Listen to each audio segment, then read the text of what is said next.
제69차 원내정책회의를 시작합니다.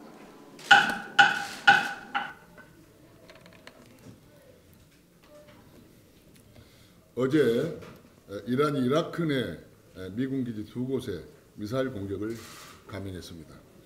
다행히 인명피해는 없었다고 합니다. 미국도 무력 대응 대신 경제 추가 제재를 선택하여 일단 최하구 군사적 충돌은 피해가는 양상입니다. 오늘 아침에도 이라크 그린존 내에 로켓포 공격이 이어지는 등 전운이 계속 감돌고 있습니다.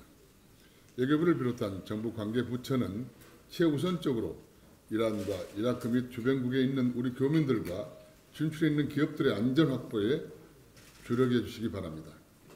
에너지 대의존도가 절대적인 우리나라의 중동 정세는 국가 경제의 건강과 연결되어 있는 매우 중요한 사항이기 때문입니다. 중동 정세에 따라 국제 유가의 폭등, 금융시장 불안 등에 대비하여 정부 기민한 대응이 어느 때보다 필요한 시점입니다. 특히 이번 이란의 미국 기지 공격 사태의 전개와 추이에 따라서 향후 우리 외교, 안보, 특히 대북 정책에 더 많은 변수가 생길 수가 있습니다. 급변하는 국제안보 상황에 따라서 청와대를 비롯한 관계 부처들이 선제적이고 신속한 대응을 요청합니다. 어제 최고위원회에서도 한번 안내드린 바 있습니다만 잠시 후에 10시 30분부터는 국회의원 제1 세미나실에서 한국 정치 이대로 괜찮은가라는 제목으로 우리 당 의원님들이 공동 주최를 하여 토론회를 개최합니다. 어제 저를 통해 보내온 안철수 전 대표님의 당원 신년 메시지를 공개한 이후로 국민들의 관심은 그 어느 때보다 뜨겁습니다. 국민들은 그간 기득권 정치의 극한 대립에 많은 염증을 느끼고 있습니다. 그동안 경제는 계속 어려워졌고 나라는 더욱더 분열하고 있습니다. 국회는 이런 와중에서도 당리 당략을 위해 정쟁만 계속해서 이어가고 있습니다. 이러한 기존 정치에 대한 염증으로 국민들이 안철수 전 대표 정치 복귀 선언에 요구하는 것이라고 생각합니다. 이번 토론회에서는 안철수 전 대표의 영상 메시지도 예정되어 있으니 많은 관심을 부탁드립니다. 한국 정치를 혁신할 더 나은 미래를 가리키는 희망의 메시지를 함께 확인해 주시기를 부탁 말씀드립니다. 어제 법무부의 검찰 인사가 있었습니다. 야당의 극한 반대에도 임명했던 윤석열 검찰총장을 스스로 파문한 결입니다.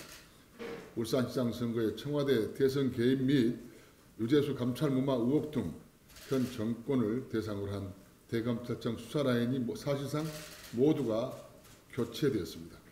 이제 의혹들에 대한 수사가 동력을 잃고 흐지부지 될 가능성이 아주 매우 높아졌습니다.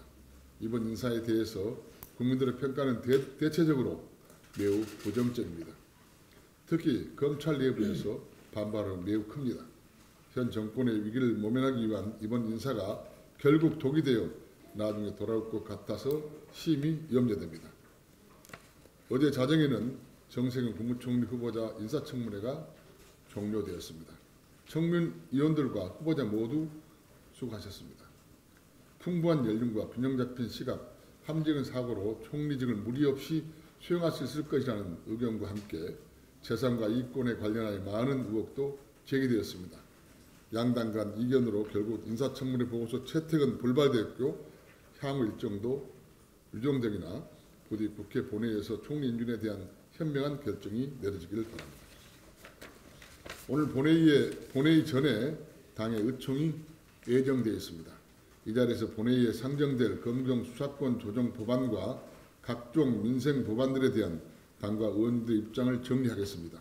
특히 급변하는 국제안보 상황에서 정보위원회를 조속히 정상화할 필요가 있어서 현재 공석 상태인 정보위원장 선출을 하고자 합니다.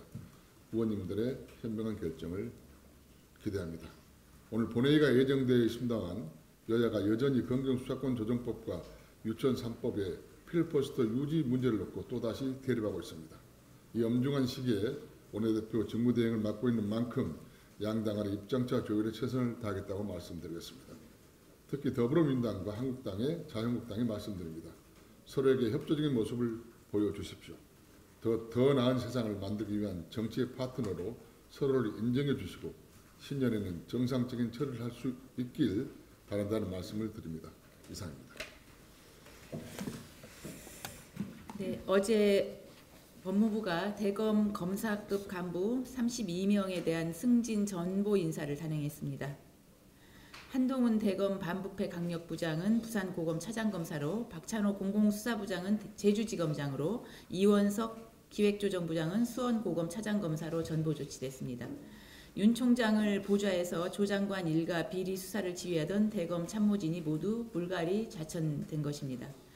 반면에 추 장관의 인사청문회 대응을 맡았던 심재철 서울 남부지검 1차장과 배용원 수원지검 1차장은 각각 대검 반부패 강력부장과 공공수사부장으로 전진 배치됐습니다.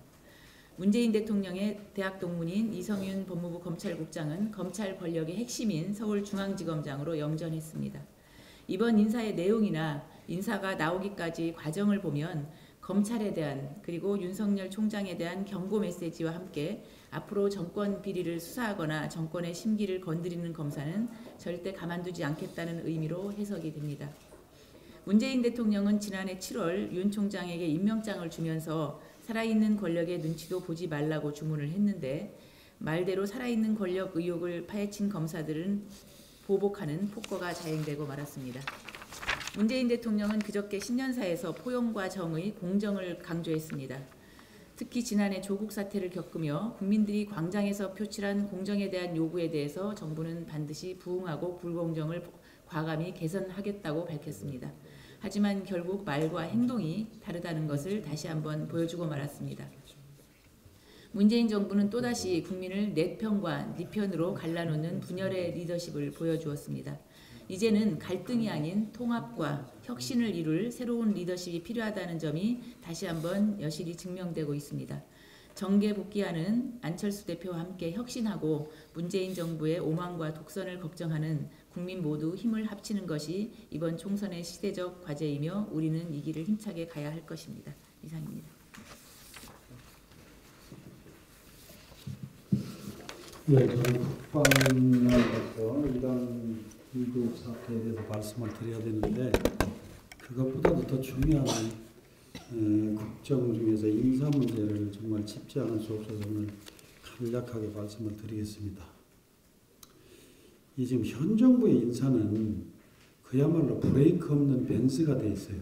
아무도 제어할 수 없는 상황으로 지금 전개되고 있는데 도저히 국민들이 용납하기 어려운 그런 상황이 지금 전개되고 있습니다.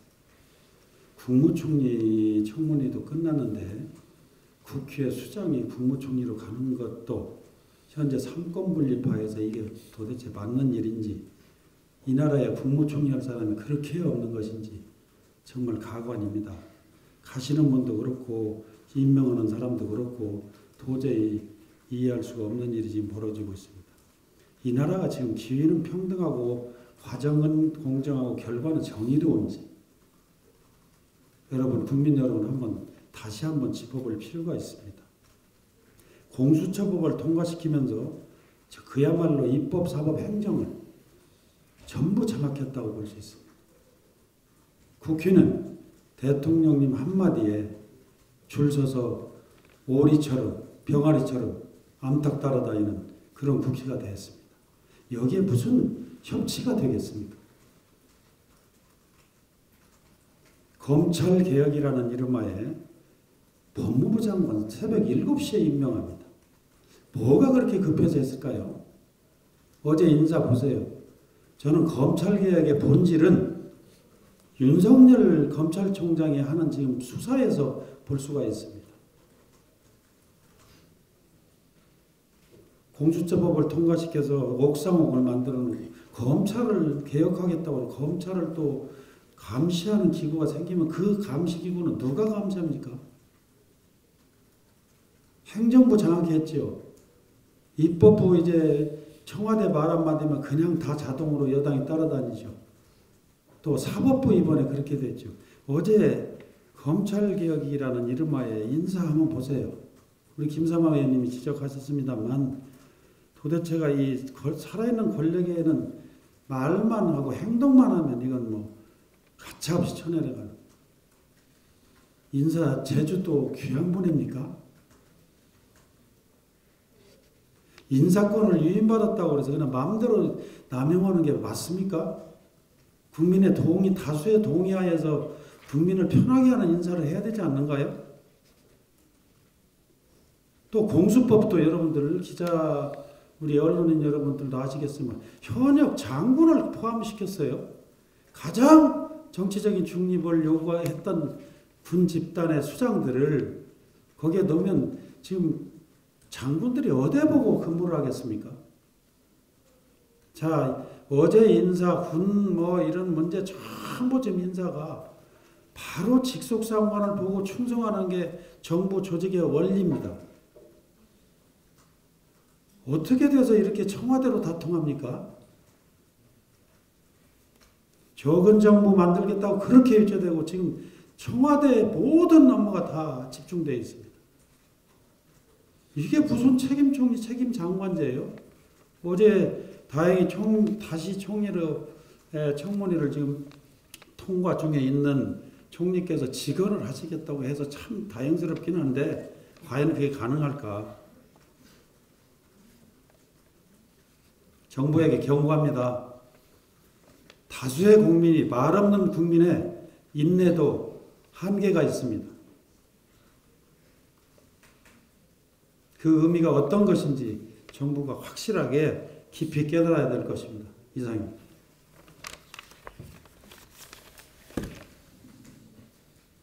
저도 검찰 인사에 대해서 먼저 말씀드리겠습니다.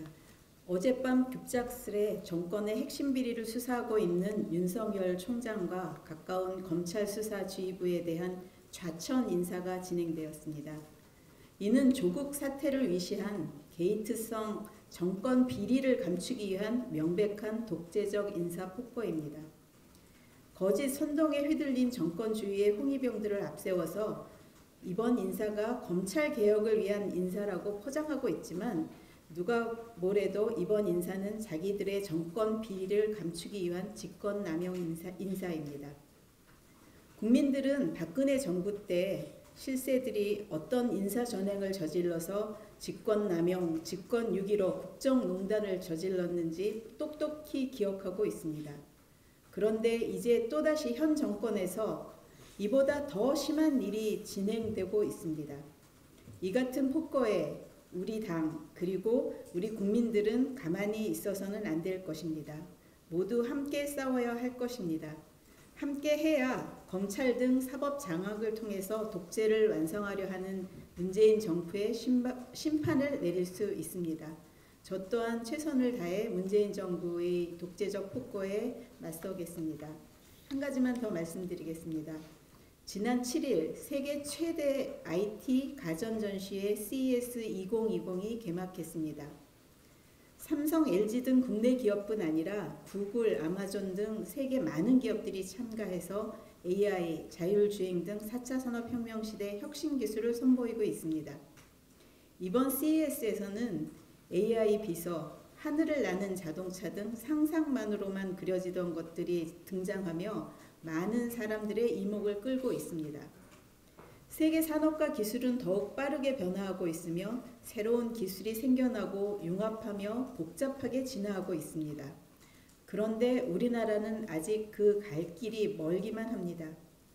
한국경제연구원이 AI와 사물인터넷, 빅데이터 등 12개 분야 신기술을 대상으로 한국, 미국, 중국, 일본 간 비교 연구한 보고서에 따르면 한국이 100점일 때 미국은 130점, 일본은 117점, 중국은 108점 순으로 우리나라는 미국, 일본은 물론 중국에도 밀리고 있습니다. 더 큰 문제는 지금 어떻게 대비하는가에 따라서 이러한 격차가 더 벌어질 수 있다는 것입니다. 4차 산업혁명 시대에 대비해서 우리 기업과 산업이 경쟁력을 갖기 위해서는 혁신이 필요합니다. 정부는 선심성으로 예산을 무분별하게 나눠주기만 할 것이 아니라 우리의 미래 먹거리를 위한 새로운 산업과 기술에 대한 전폭적인 투자와 지원에 집중해야 합니다.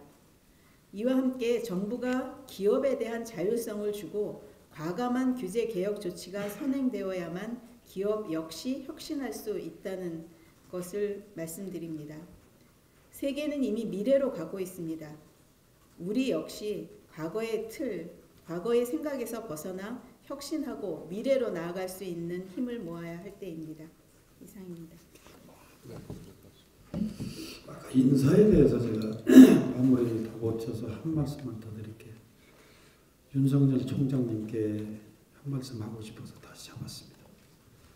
정말 온 국민이 다수가 그래도 이 정부의 정의로움을 나타내 줄 수 있는 윤석열 총장을 기대했습니다. 어제 인사로 희망이 다 꺾였습니다. 윤석열 총장님, 이제 그만 자리에서 물러나십시오. 더 이상 앉아있을 이유가 없습니다. 이상입니다. 왜 물러나야지?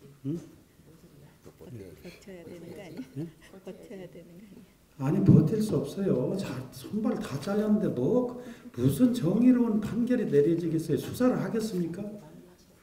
이제 끝나는 게 좋습니다. 네. 더 이상 국민들의 희망이 없기 때문에 자리에서 사퇴하십시오. 이상입니다. 예, 우리 버티면 안 돼요. 언론 여러분들 아침에 수고하셨습니다. 여기 내일부터는 그 바를 다시 제가 설치하겠습니다. 하여튼 감사드리고요. 수고 많으셨습니다. 비공개로 전화하겠습니다. 감사합니다. 특히 우리 카메라 우리 언론 여러분들.